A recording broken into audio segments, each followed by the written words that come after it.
Tricky Nikki Haley supports the radical trans agenda, allowing gender reassignment surgeries on minors. Let's get them the help, the therapy, whatever they need. I think the law should stay out of it. Donald Trump is no better. You allowed biological men to compete in Miss Universe pageant. Can a man become a woman? Ron DeSantis has stood firm. No surgeries on minors. Protect girl sports. I stood up for little girls. You didn't do it.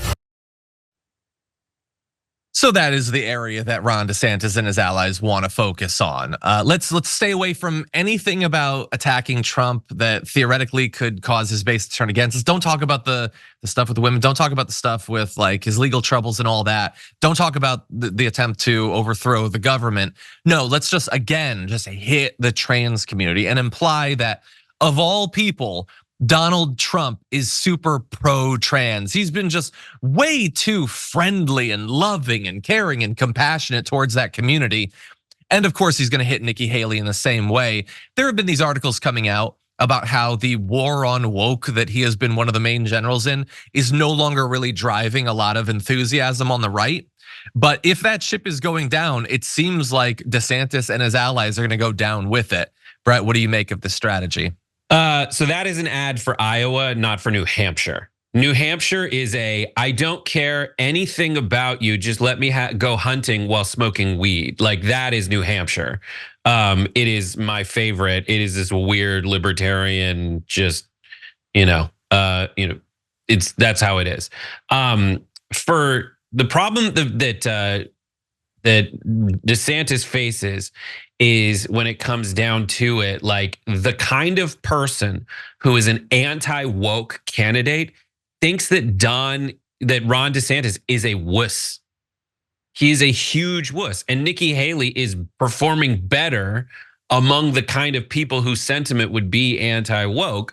So Nikki Haley's beating in that because she's in all of the interviews, she's like, let's just bomb the hell out of people. Let's just go put America flags up everywhere in the world and conquer it. Like that is the anti-woke alpha dog energy that just Ron DeSantis does not have. Soft pudding Ron DeSantis cannot win those voters over. He just can't in front of them, looking in their eyes. Yeah, there is just something about him personality-wise, communication strategy-wise, whatever, that it just, you can't do it. And no amount of training, and I'm sure they're trying to train him behind the scenes, and they've got consultants and they're giving him tips, and it doesn't matter. He projects weakness, and you can camouflage the weakness, get to right wingers, I mean, by attacking lefties and left, affiliated groups or whatever. You can do that. And Republicans, because they want that so bad, they'll ignore the fact that you're being a little weenie while you're doing it. But suddenly, once you're coming for other Republicans and you're trying to stand out in comparison to people like Donald Trump, that camouflage is not there anymore. And so he just reeks of weenie. And he can't avoid it. He's never going to improve in that way. Maybe if Trump kicks the bucket, maybe 4 years from now, it won't matter as much. But I think that Ron DeSantis is just never going to succeed on this level. And by the way, I was talking earlier about there's always a Republican candidate that everyone expects is going to do well. Scott Walker is the one that I was thinking of in 2016. Wisconsin, I think I said Minnesota. Jeb Bush is another example. I think Rick Perry perhaps could be one of those. And I just think if you are like a right winger, the idea, I don't think you're going to be won over by this strategy. And I hope that you won't, because the idea that you're going to pick a guy because he is trying to get you to think about politics exclusively through the lens of how dare a family 2,500 miles away from me make a decision about the healthcare of their child.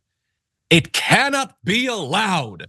I have to go everywhere across the country and get involved and stop that family and their doctor from making a choice. And meanwhile, I'm gonna talk constantly about parents' rights that I'm supposedly in favor of. But on some of the most fundamental questions, I have to get involved. Screw my wages, my ability to organize in terms of my work. Screw my ability to pay for my kids' education. Screw my ability to own a home. Screw my ability to have access to good health insurance. No, there are families thousands of miles away that are making decisions that I have been trained to not like. And that is the only lens that I'm going to see politics through. Or at the very least, that's how I'm gonna make my choice. Brett, you look like you disagree. Well, that's an argument for telling people not to care, but they will still care about that stuff. The legacy of the Republican Party when it comes to abortion specifically is exactly that dynamic, and it galvanized millions and millions of people to go to the polls. Oh, I have to protect a baby I'll never meet and never have anything to do with and get inside someone's uterus. Like it's the fact that, and Ron DeSantis is appealing in that way. Donald Trump makes those arguments a lot, similar arguments to that. But when it comes down to it, the problem with Ron DeSantis is he's great on paper, but there's no chemistry when you get in the room. Like you swiped right because he had a good bio, but when you get there and you go on that date, you're like, oh my God, I will never get horny around this guy. I've got to say no. I think that largely, I think for a lot of people, your evaluation of what I'm doing is probably accurate. I would say that it is not a direct appeal to not care. I mean, I would love for them to not care about this stuff because I think that they're fundamentally wrong about all of it. It's not. It's to try to get them to realize that they are being conned, but more importantly, to worry about other things. Like your family is being screwed over, substantively, economically screwed over. Your kids' futures are being wrecked, but don't worry about that. Worry about the fact that there's some 13-year-old trans kid halfway across the country. Worry more about screwing over that family than protecting your own family from how your kids' futures are being doomed.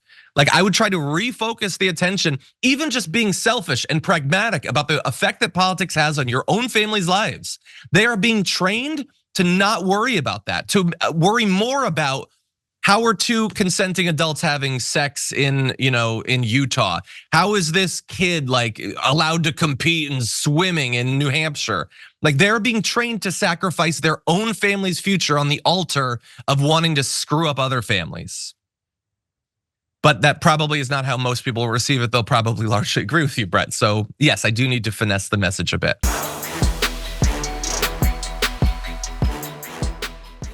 Check out the Damage Report podcast each day, wherever you get your podcasts, whether Pocket Casts or Stitcher or iTunes.